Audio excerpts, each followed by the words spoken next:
Well, it's a very warm welcome back to second half independent off-tube studio commentary. It's not that we've been tardy, just that it's taken a little bit longer for our referee to restart play here at the start of the second half. But we're back underway here now at St Mary's. Southampton 0, Brentford 1. And it's, it was a promising end to the half for Southampton after a very difficult start. Brentford would have actually been frustrated at only being 1-0 up after their very impressive first half an hour.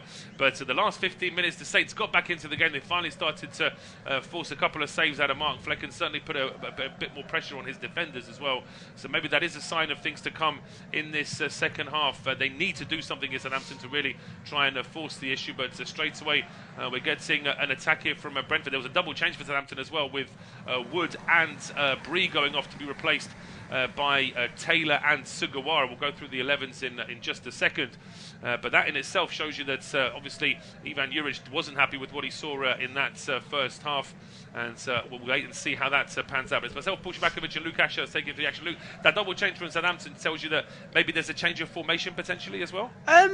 Potentially. I think the more likely thing is that Sugawara's dropped into the back three, but we'll probably very quickly be able to tell. In fact, actually, it looks like Charlie Taylor is the man in the back three, and Sugawara's moved to right wing back, which kind of surprised me. I thought it really would have been a good idea to I suppose, change the whole system, but yeah, it hasn't been the case.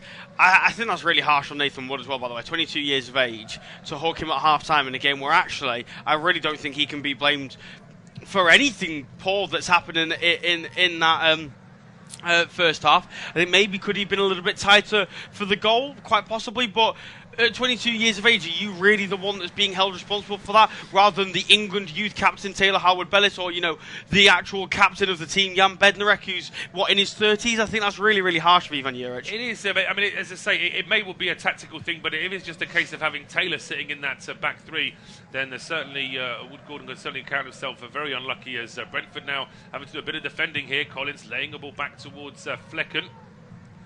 He does that comfortably, and Flecken plays the ball away before Suleimana could get anywhere near him.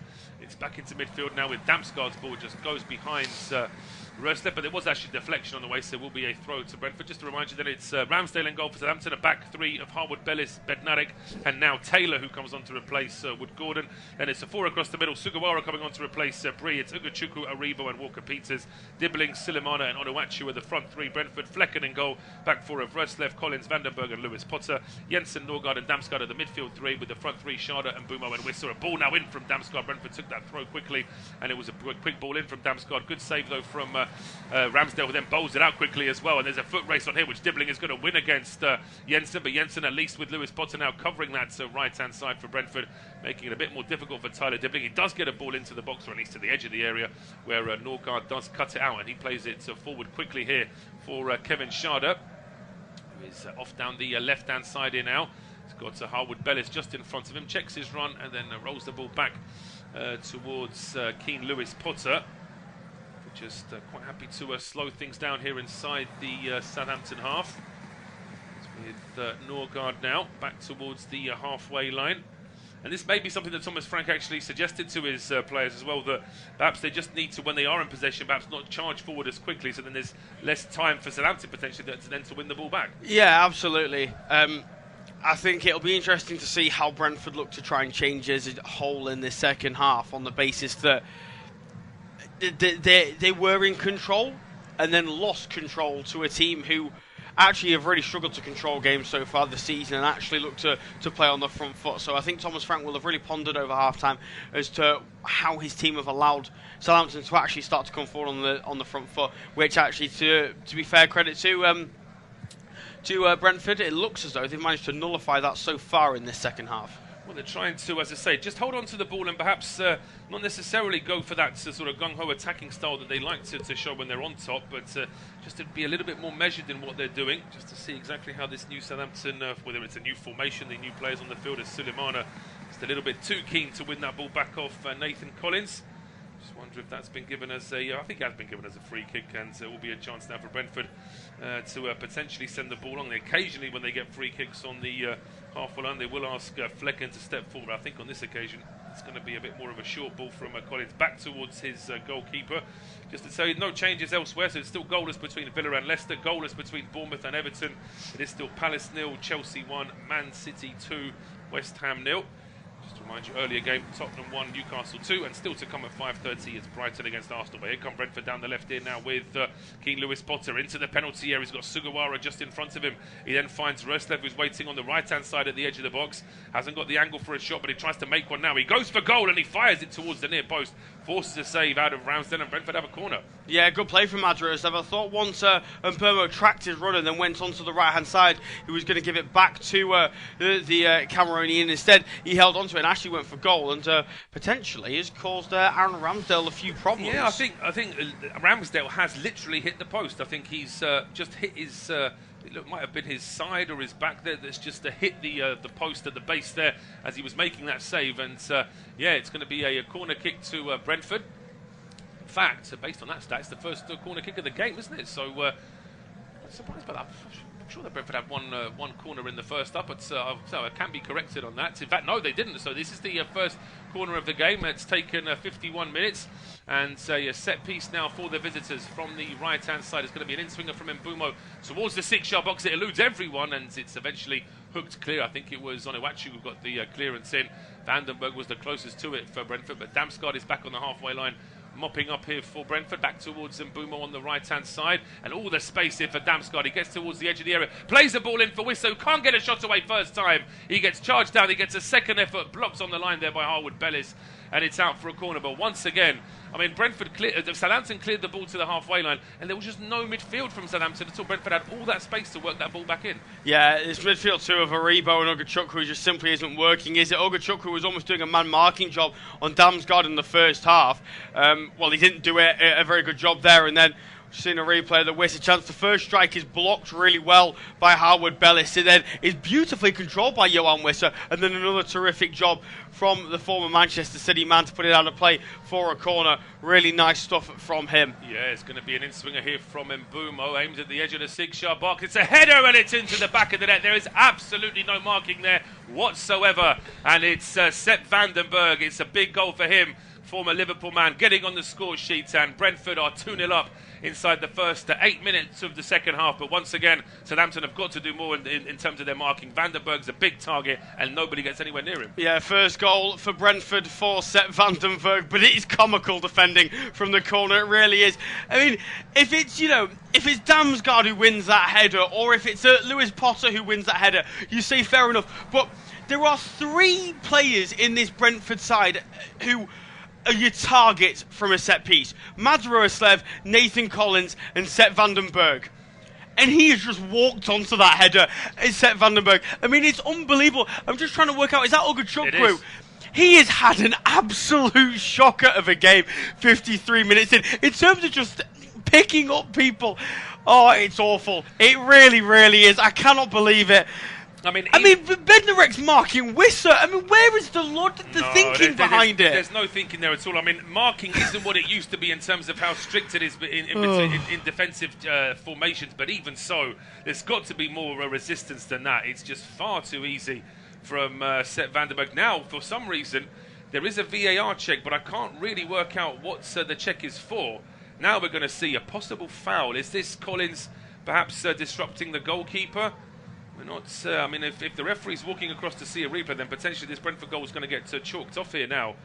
But it's a very hot topic, of course. The idea of getting in the way of. I mean, as Wissa pushed a man down there inside the 6-yard box, doesn't seem to be too much in it. But the fall is quite a sort of an acrobatic one there from the Southampton man. I think it might be Taylor that hits the deck, and he's trying to suggest that there was a foul. The referee does the little box, and it's going to be no goal, in fact. I'm quite surprised by that when you consider the kind of wrestling matches you normally see inside the penalty area, players shoving each other and doing all sorts. But there, it seems like the fall from the Southampton man has done enough to convince the referee that there was enough contact and the goal's been chalked off. Yeah, Jan Bednarek's conned Stuart Atwell there into giving a free kick. He really has. I mean, Wissa, yes, has his hands around him initially, but first things first, Bednarek is never getting anywhere near that ball. Does not matter whether Wissa's got his hands on him or not. He is not getting to that ball.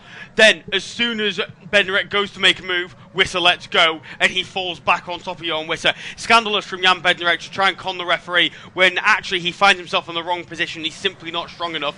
I think that's a poor decision from Stuart Atwell, and I think that is VAR maybe looking for an excuse to rule out a goal, rather than, as they've said in the past, let things flow, as they say. Well, I mean, as I say, watching the earlier game today, there was proper wrestling going on inside the Tottenham penalty area.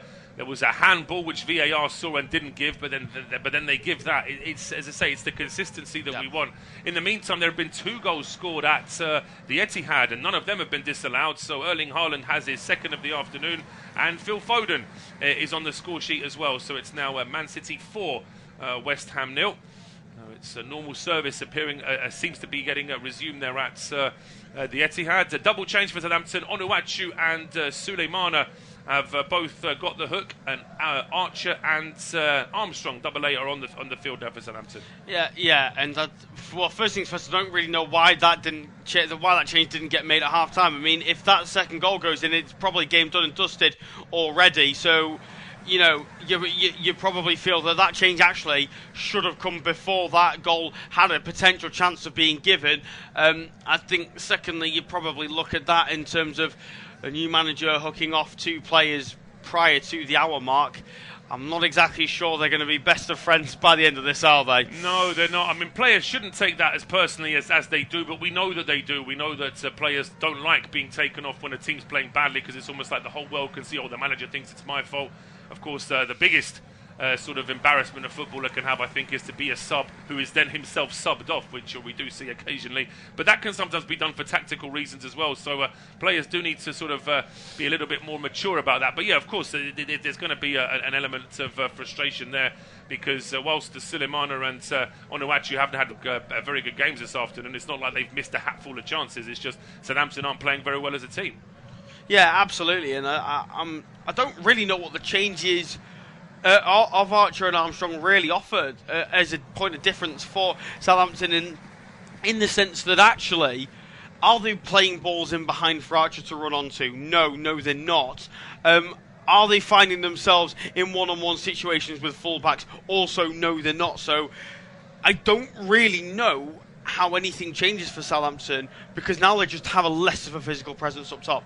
They do. They've got more pace, but as you say, less physicality. If they get more of the ball up front and can find that ball into the channels, then potentially it might work out to be a good thing. But it's a question of whether they can do that. They're trying to do that now with a long ball over the top for Archer, but that one from Walker-Peters is a long way away from its intended target. Goes all the way through to Flecken. There has been a goal at Villa Park, and it's Ross Barkley has given the lead for Aston Villa there. So it's Villa 1, Leicester 0.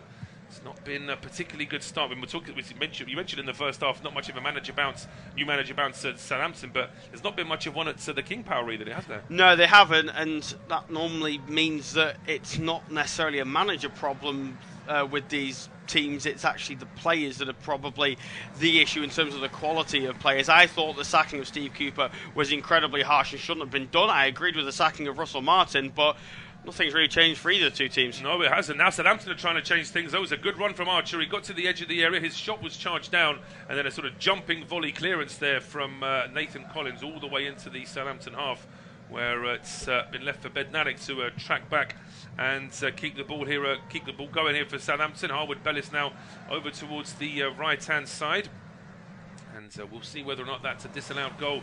It's worked as a bit of a shot in the arm here for Southampton.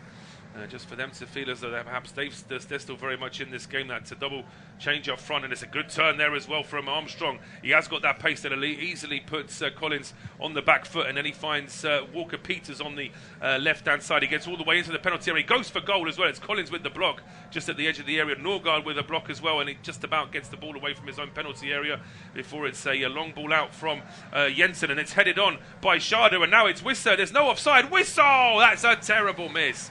He has gone for the big sort of Hollywood top corner finish, and he's quite right to put both his hands up there to apologise. He might as well apologise to his teammates and to the away end there, because it should be 2-0. Yeah, it absolutely should be 2-0. Again, horrible defending from Southampton. How on earth Taylor Harwood-Bellis is being beaten in the air by Kevin Schade, I have no idea. That will really worry Ivan Juric, that his supposedly best defender isn't able to win headers in the air like that. But it should be, it should be 3-0 by now. It really should. They should be well and truly out of sight, Brentford, ignoring all the chances they had in the first half as well. Absolutely, yes. They did strike the woodwork in the first half with that header from a free kick. So it really is. And Southampton almost give the ball away there in midfield. It was cut out by Norgard, a ball that was played cross-field, but it just about reached the Southampton player after that block. And the Saints do keep possession here. Armstrong going back towards Charlie Taylor. Now to Bednarek.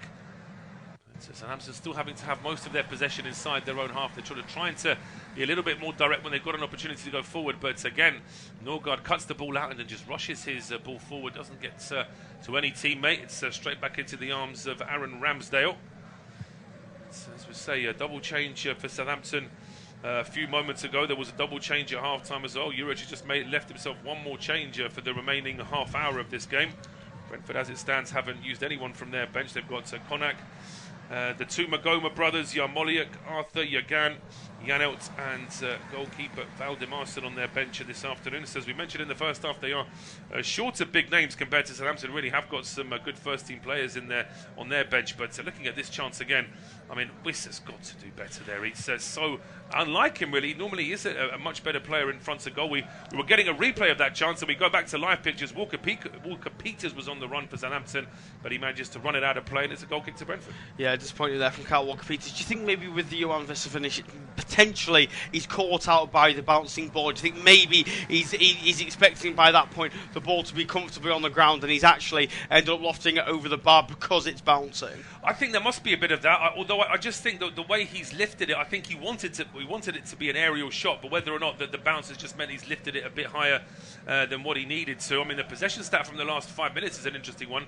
86% for Southampton and 14% for Brentford, but it was Brentford who had that chance, and now they've won the ball in midfield, and it's Mbeumo finding Wissa into the box. He lays it off to Mbeumo. It's a tight angle. He goes for goal, and he finds the back of the net. Mbeumo from a tight angle. Wissa and Mbeumo are such a lively duo for Brentford, and this time there's not going to be any kind of VAR saviour for Southampton. 62 minutes on the clock. It's Southampton 0, Brentford 2. Yeah, once again, it's that one ball over the top, isn't it, for Southampton? They do not know how to deal with it. Johan Wissa is absolutely brilliant forward play from him. You mentioned they're on the same wavelength all the time. That is the perfect example of it. I thought for all the world that he was going to strike on his right foot, he was going to hit it, but he has the awareness to know that Mbeumo is there. I just want to see a replay of this ball over the top. Again, is that Bednarek this time? It's Harwood-Bellis again. It's the bouncing ball over the top. I don't understand how a centre-half at this level can not know what to do with that ball over the top. I mean, Harwood-Bellis has miscontrolled the ball over the top, and then in trying to save it, he's actually stabbed the ball forward to a Brentford player in the process. He's having an absolute nightmare there, but it's a lovely finish from Mbeumo. He's probably roofed that over the arm of the goalkeeper. And we could say Ramsdale beating at his near post, but it's such a powerful shot from so close in. I'm not going to criticise Aaron Ramsdale for that one. It's his outfield teammates that have left him high and dry there. But Brentford now 2-0 up on 63 minutes. There's been an equaliser at Villa Park. So potentially there is a bit of a fight back there from Leicester. They have shown some glimpses under Van Nistelrooy. Certainly had a good start at Anfield before things sort of fell apart. But Mavididi, who has looked good in the last few weeks, he's got a goal back there for Leicester in that one. So Bournemouth-Everton is still goalless. Had goals elsewhere was where we resume play. Brentford are on the attack, and the afternoon's just getting worse and worse here for Taylor Harwood-Bellis. He lunges in there on Damsgaard, doesn't get the ball, and he gets a booking. Yeah, and if you'd have said after watching this game to somebody who'd never seen Taylor Harwood-Bellis play before, this man has played for England, I think you'd be baffled. I really do. It's honestly one of the worst centre-half performances I've seen all season. This, along with, I'd say, Wout Faes against Chelsea. It's been bad from Harwood-Bellis so far. He is having a torrid afternoon, and I don't think he's being helped by Jan Bednarek alongside him. And I also think, actually, the decision to take Nathan Wood off for Charlie Taylor was a poor one from even Juric at half-time, but you've also got to hold yourself to a high enough standard if you're Harwood Bellis, and you've got to recognise that this has been an unacceptable performance. It has been a poor performance from him, there's absolutely no doubt about that, but once you say he is an England player, he's still a relatively young player, though he does need that guidance from his older teammates in Bednarik, and Bednarik's really sort of tailed off in the last few months, to the point where he's actually been dropped from the Polish national team, and they've never really had a glut of defenders anyway, so the fact that a Premier League regular can't get into that team, I think says a lot as well about what the national team manager thinks about Bednarik for the time being. But the worry for Southampton is that we've kicked off, we've had a few minutes since that second Brentford goal, and it's all Brentford in possession, and they're going forward again here now. Mbumo has an overlap here from Norgard, and then back heels it to Damsgaard. He then leaves it for Jensen.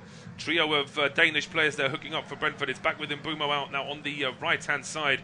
No options for the cross, but he exchanges passes with Norgard, and then he goes for goal himself. Oh, he should have hit it low. He hits it straight down the middle. It's a good, comfortable save in the end from Ramsdale, but actually Mbumo could have done a little bit better once he got the ball back there. Quite possibly, yeah. It's difficult to tell, obviously, in that situation. You've got to remember how quick that passing move has come together, and how many bodies he will see in front of him.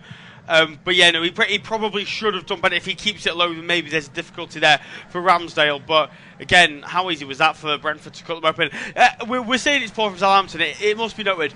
Brentford, you have to recognise where Southampton's problems are, and they're exploiting it. I mean, it's really quite horrible to watch, because you just know exactly what Brentford are going to do every time, and they're just toying with Southampton more than anything. It is. I mean, it's that midfield for Southampton that really is just leaving them exposed to all kinds of Brentford forward play, and again, Southampton only just about clear their lines for a throw to Brentford, still inside Southampton territory.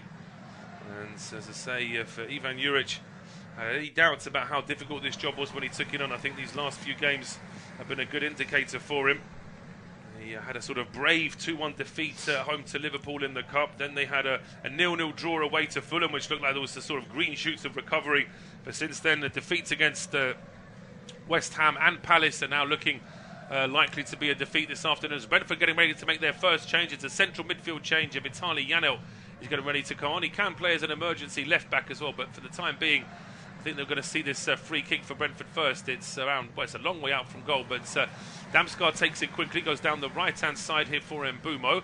Mbumo cuts in onto his left foot, puts a cross in, which is way over hit, and it's out for a penalty the referee's given.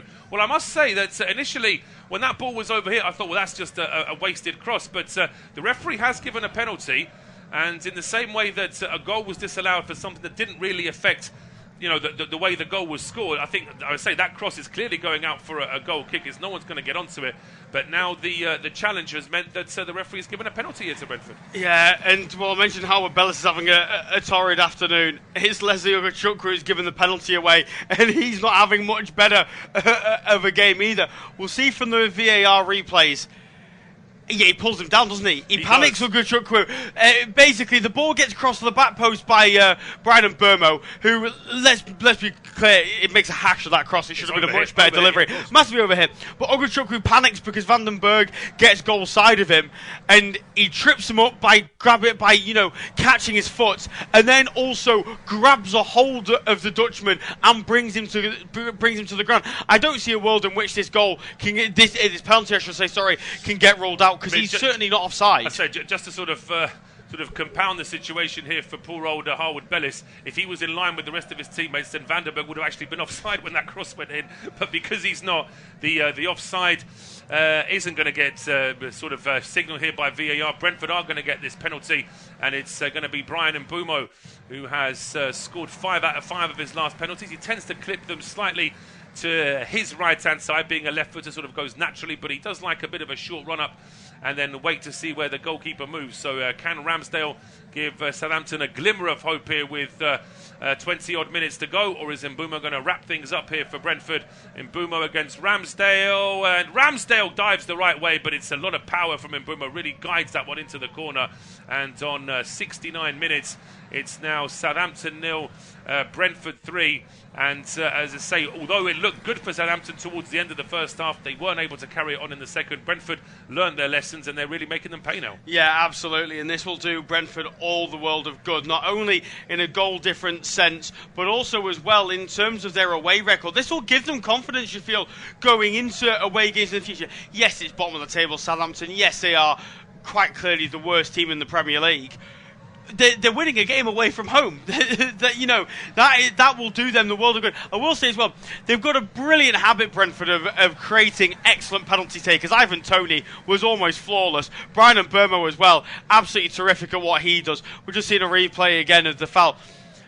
Maybe you can have a complaint if you're a Southampton fan, but they also could not they should have been very happy about the goal being ruled out. Absolutely. So it's 6 on one, half a dozen of the other. It's perhaps frustratingly consistent from the officials, because I don't think the goal should have been disallowed, and maybe that penalty didn't need to be given either. But if they've given one, they've got to give the other, and it could potentially be a long 20 minutes now for Southampton, just to confirm that it's going to be Matthias Jensen to go off to be replaced by Vitaly Janelt, and we're over the three-quarter mark in this game. It is Southampton 0, Brentford 3, and it will be Luke to take us through to full time. Yeah, cheers, Paul. Good game for Matthias Jensen. He has had his injury problems in recent times, but he's come down to the South Coast today, and actually I think put in a really decent shift. You can still tell he's still trying to get his match sharpness back, but I think he's actually performed really quite nicely. And bringing on Janelt is, I think, Thomas Frank's way of saying, I'm happy with 3-0. Let's just secure the victory. Yeah, absolutely. I mean, might have felt himself a little bit unlucky not to get the start today, but the way Damsgaard's been playing, he's the first one on the team sheet. Norgard is the captain, so he'll always play if he's fit.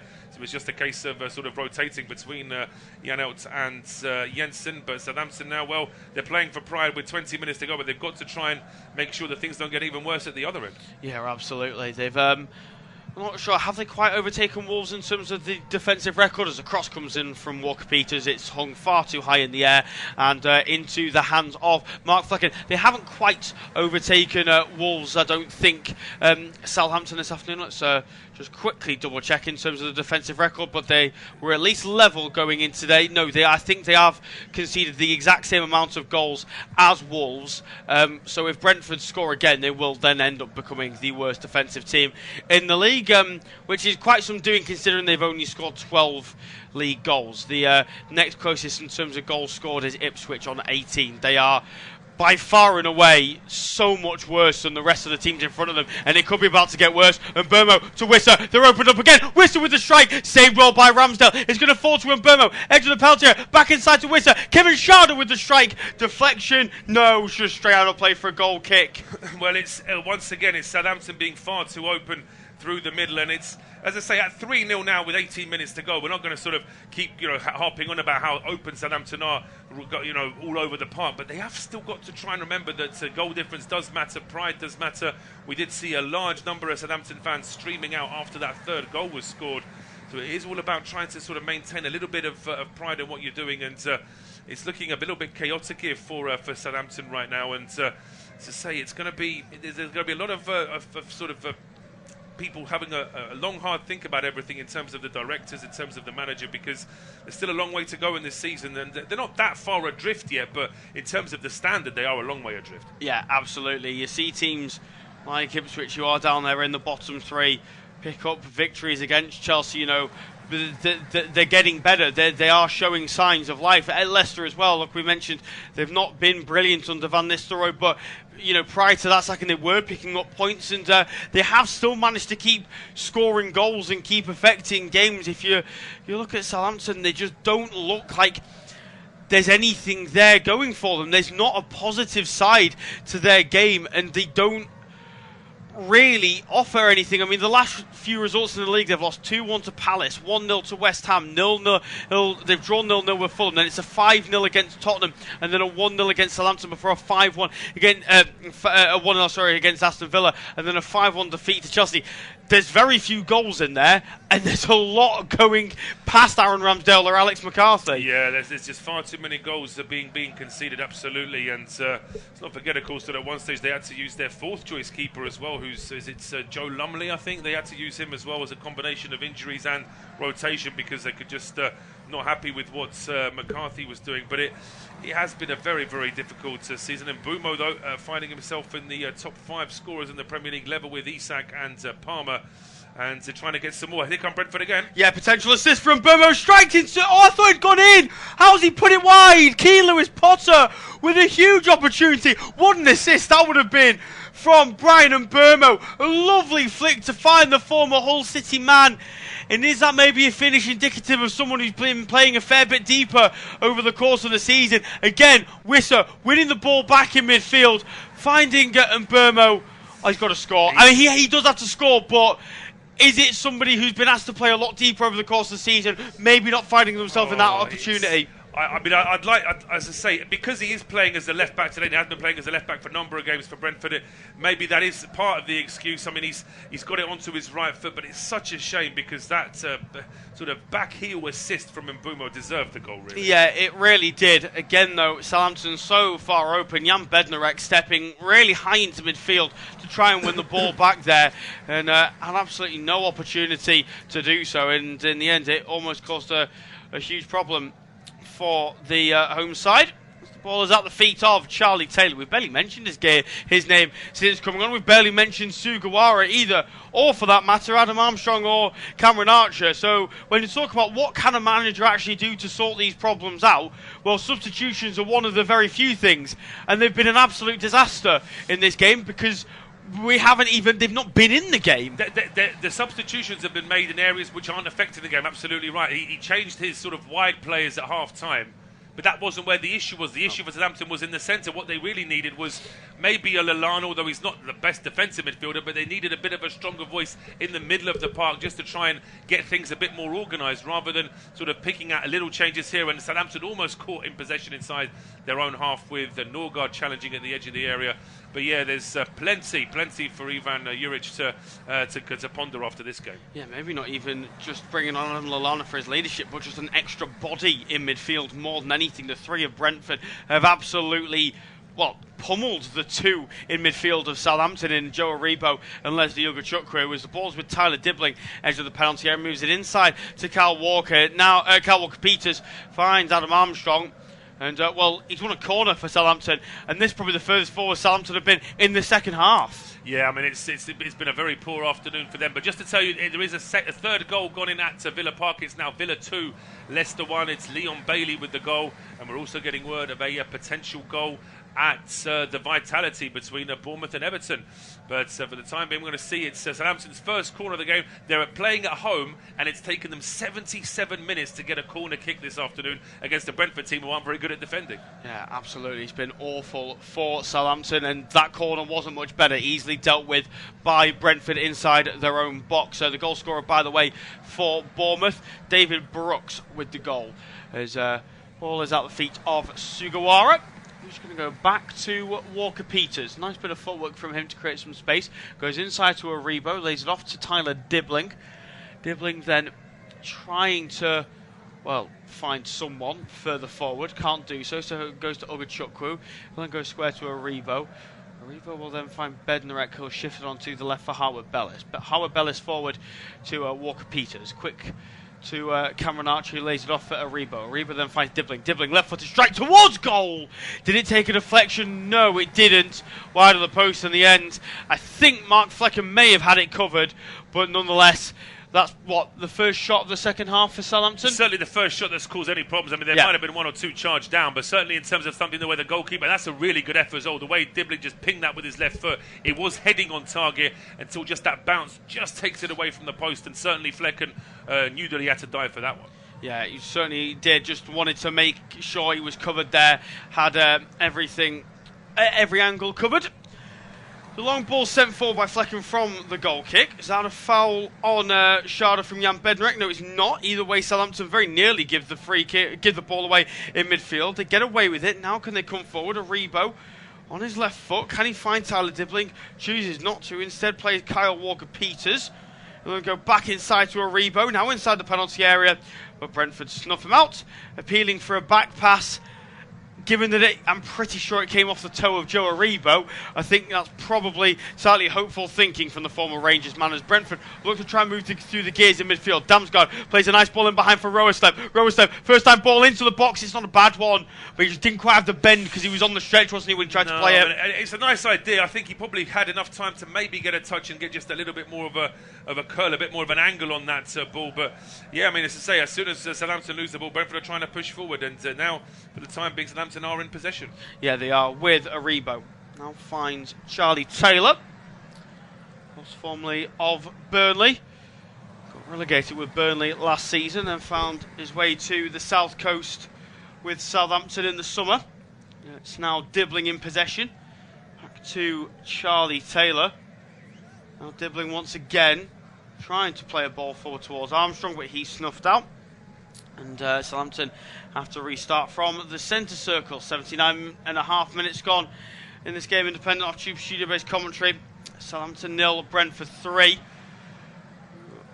2 goals to bring about so far in the Premier League, although it looks as though Crystal Palace have managed to get themselves an equaliser at home against Chelsea.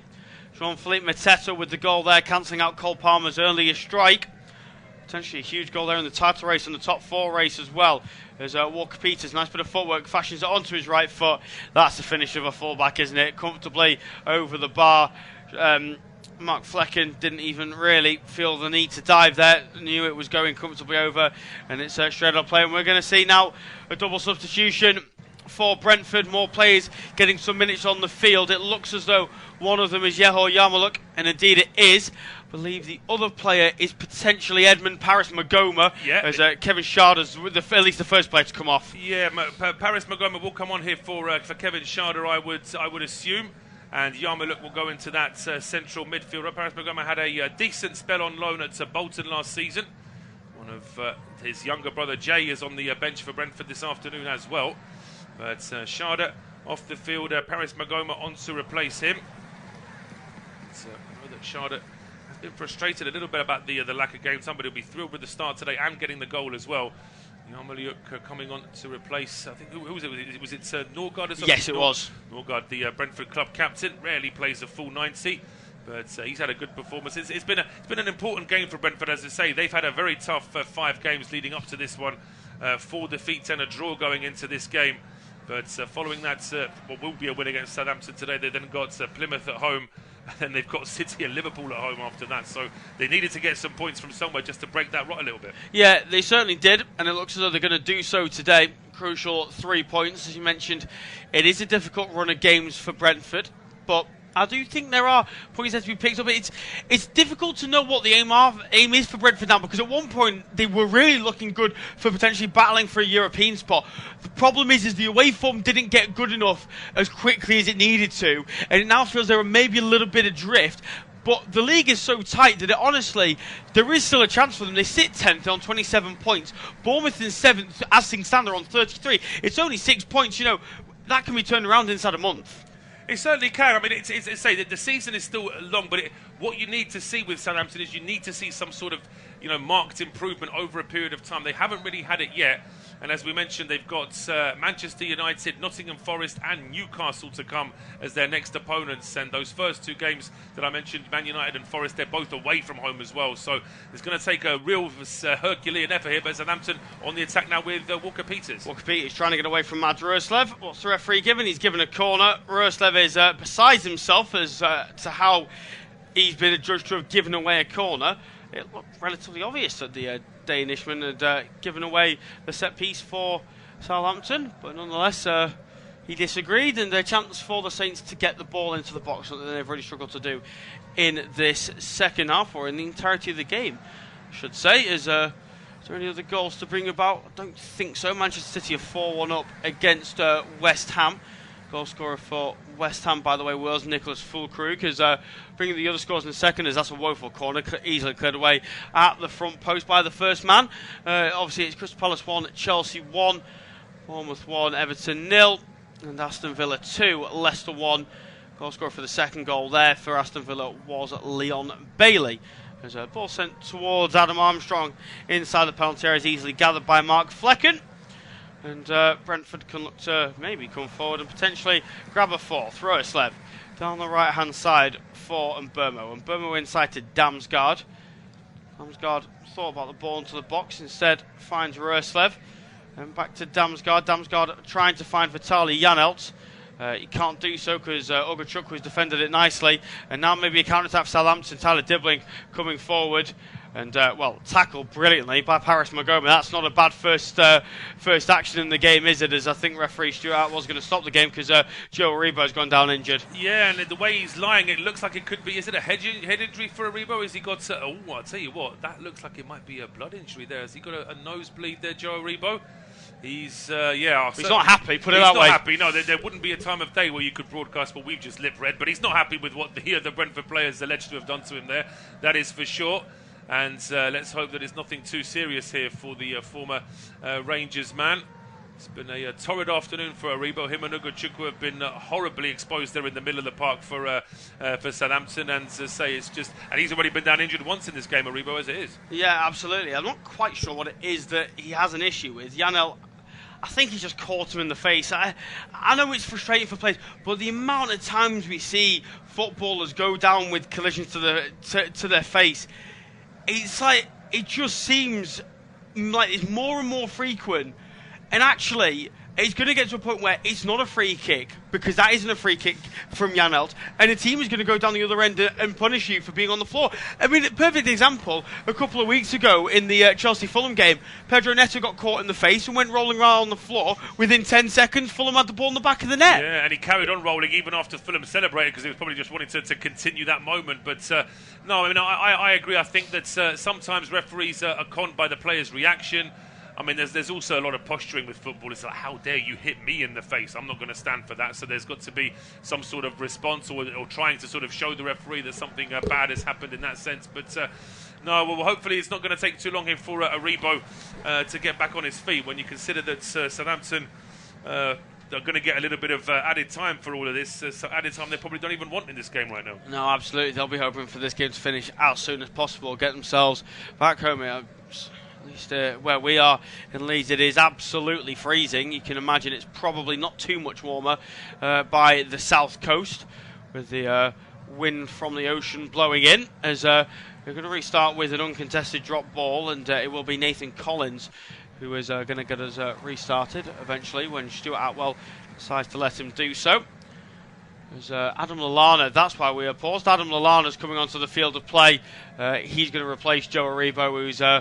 Well, I don't know whether he's told the medical staff that he can't continue, or maybe doesn't want to continue, or maybe Ivan Juric was going to make that change either way. But yeah, Joe Aribo's coming off, and I don't think he's been quite as bad as Ugachukwu, but he's not been good, has he? Well, no, he hasn't, and I think that a good marker of how bad a game has been for a central midfielder is if you're not mentioning him on the ball very often, and that's always a sign. Here come Brentford with a lovely overlap down the left-hand side. It's a back heel from Mbumo, which just angles away from goal. He's desperate to try and score something a little bit more elaborate there, the Cameroonian, but unfortunately for him, it just goes wide and it's away for a goal kick. But yeah, I mean, Ugachukwu and Aribo, they've had a very problem. I mean, Ugachukwu stood out just because on 2 or 3 occasions he's made some glaring individual errors as well. And it seems like we may have been focusing a lot on Harwood Bellis, but without being too cruel about it, at times he really has deserved it. Yeah, absolutely. Going back to that chance from Brian Mbermo, I think at this point now he's got his 2 goals. He's just trying anything, isn't he? He just wants to make it, if he can get his hat-trick, he wants to make it a memorable one, as ball attempted to be played forward by Southampton is blocked and eventually will be cleared away by the Saints as it dribbled towards the back line. Mbermo flicks it round the corner, finds Johan Wisser. Nice footwork from Democratic Republic of Congo International. Now plays onto the right-hand side for Yarmouk. Thought about crossing the ball into the box. Instead, we'll lay it off to Janelt. Janelt, left-footed. Well, looked like he was going to take a left-footed strike. Instead, played it to Lewis Potter. Quick 1-2 between himself and Damsgaard. As Damsgaard plays it back to Lewis Potter. Checks back on himself to try and get away from Dibbling. And then go back to Mikael Damsgaard.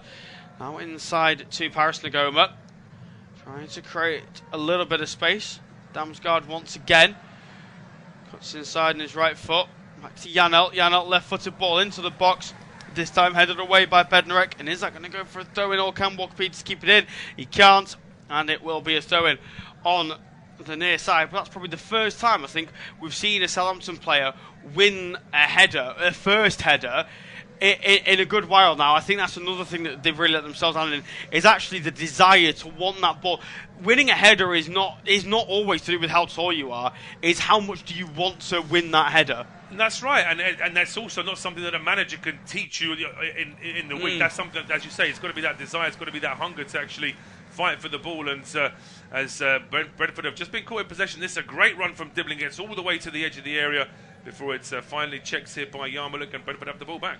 Yep. And how many times have we said that this afternoon? Potentially Southampton coming forward in a decent position, but they take too long on the ball. They don't know what to do with it, and they're tackled well by somebody in a we'll call it a dark green shirt for Brentford, as Wisser coming forward plays it's a nice looking ball towards the left hand side where Damsgaard was making a run, but it's been intercepted well. Ngoma will pick it up in midfield though, coming forward quite nicely, finds Mbermo, and Mbermo to the right hand side for Roerslev. Roerslev, right-footed ball into the box. It's not a great one.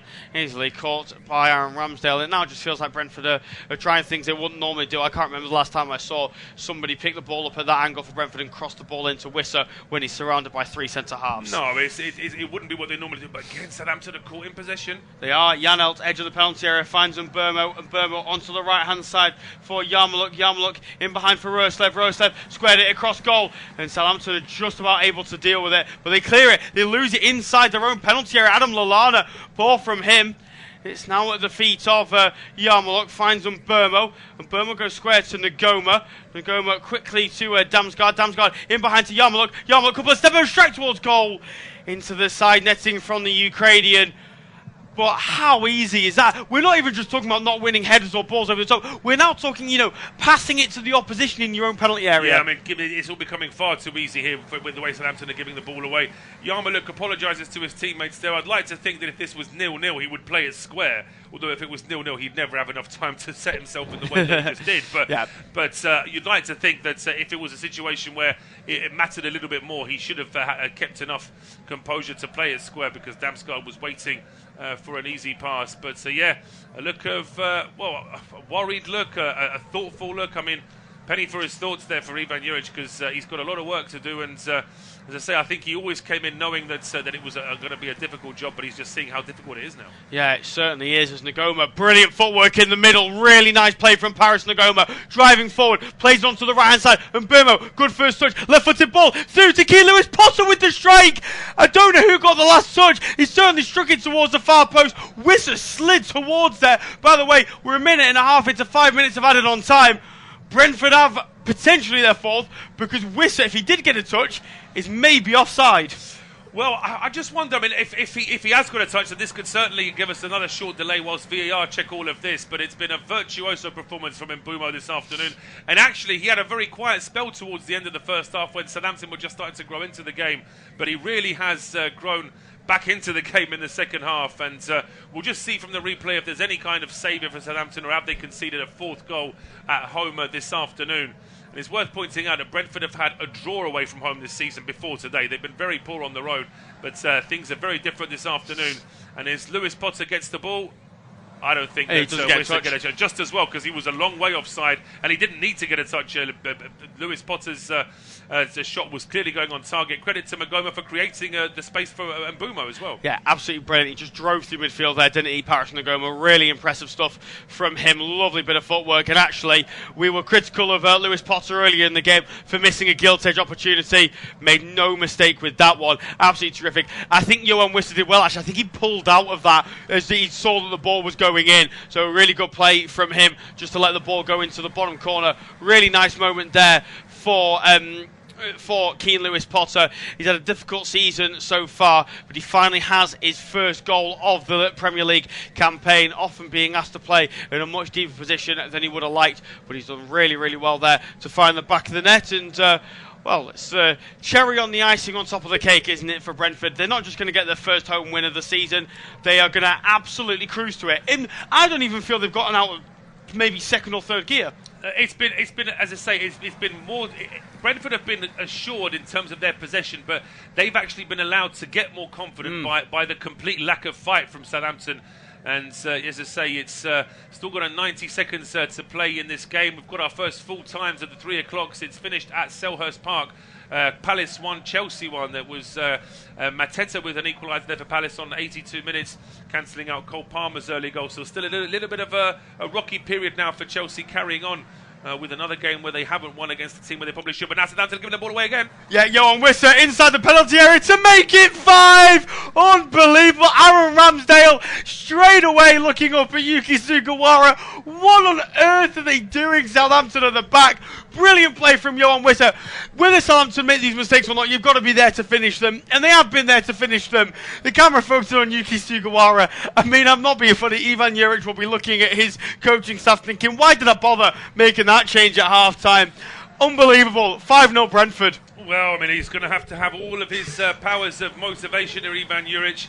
As I say, he's a new manager. English isn't his first language. If he's going to give the players the hairdryer treatment after this game, that might not work. But the softly approach might not be working either. I mean, I've got to say again, it's the first pass that gives the ball away to Brentford is from Harwood Bellis, and then when Sugawara is trying to recover the situation, that's when the ball is then played straight into Johan Wissa. But it's Harwood Bellis that unfortunately has another starring role in what has been a calamity for Southampton today. Yeah, absolutely shocking from the Saints. This will be a day to forget for Taylor Harwood-Bellis. He's been so important in a number of very, very impressive championship teams. He's been promoted twice now on loan at championship sides, signed permanently for Southampton. And I'm not saying that being in this side is conducive for playing good football as a centre-half. But you've also got to hold yourself to accountability and recognise that actually you've got to do better than what he's shown today. That was the final kick of the game as well from Johan Wissa. As Brentford, well, they haven't won an away game before today in the Premier League. They have well and truly battered Southampton at St Mary's this afternoon. Started brilliantly through Kevin Schade after 6 minutes, and then they were looking a little bit edgy towards the end of the first half. But in the second half, they had a goal ruled out by VAR after Sepp van den Berg scored from a corner. But a quick fire double from Brian and Burmo made things look very easy for the Bees before Keane Lewis-Potter scored his first goal of the Premier League season. Johan Wissa, well, just pounced on what was, again, another torrid mistake from Southampton. Another awful afternoon for Ivan Juric and the fans at St Mary's, but a brilliant afternoon for Thomas Frank and Brentford at full time. It's Southampton 0, Brentford 5.